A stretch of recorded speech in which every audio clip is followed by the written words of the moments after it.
Wheezy and OZ, two of the hottest producers in the modern era, producing countless #1 hits, working with artists like Drake, Young Thug, 21 Savage, Future, Gunna, Lil Baby, and the list goes on. And on Utopia, they've done it again. In this video, I'm going to show you exactly what they did and exactly what they don't want you to know about their production techniques on Travis Scott's Utopia.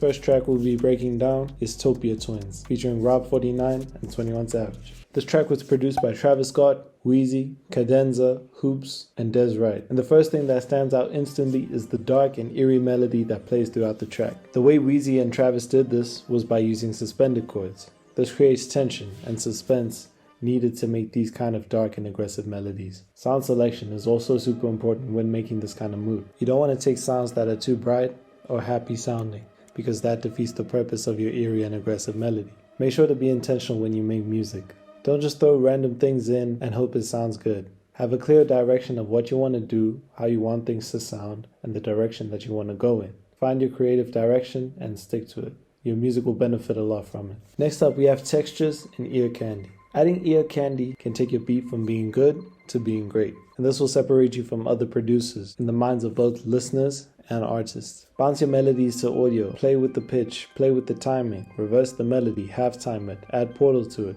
detune, flanger, chorus. There are so many ways that you can switch up a sound and make it uniquely yours. Be experimental, think outside the box. Come up with something that's out of the ordinary but still sounds good. Up next we have the drums, and for this I only have 2 words. Soft clipper. Wheezy loves to use snappy, hard-hitting drums, so again your sound selection will be key when you're making these kind of beats. And if you're wondering where to get the hardest hitting drum sounds so your beats can slap as hard as they do on Utopia, make sure to go down to the description below and pick up the Gotham City drum kit. This is the perfect starter drum kit for anyone that wants their beats to slap a little harder without distorting their whole mix. I'm gonna leave a special discount code at the end of this video that'll allow the first 100 people who pick up the drum kit to pick it up for just $10. So stay tuned to the end of the video for that. Now that we got all that out the way, let's see what we get when we combine all these techniques and put it into one beat.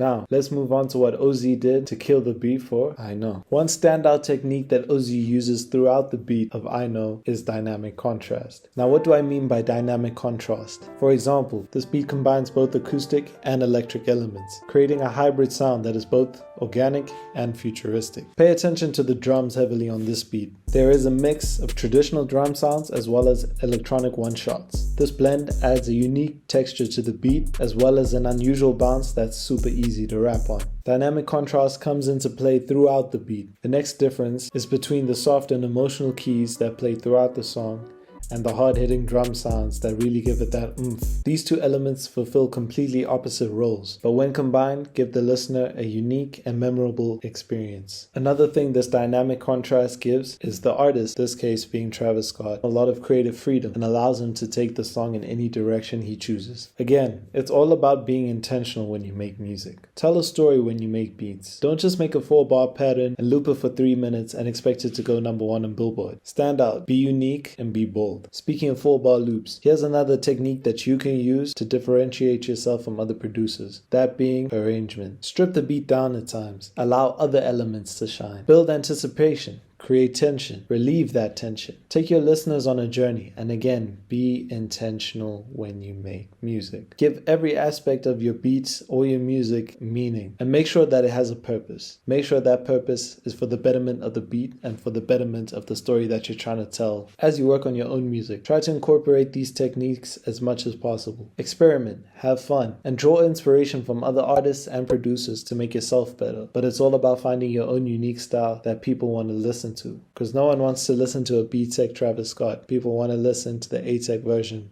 view. And with that being said, thank you so much for watching this video. I really hope you enjoyed this format. It's a bit different to the kind of videos that I'm used to putting out. Let me know if you do enjoy it. If you enjoy the old style more, just let me know. Please like the video if you did like it. Please subscribe, turn on all post notifications. And yeah, I've been Tristan, and I'll see you guys in the next video.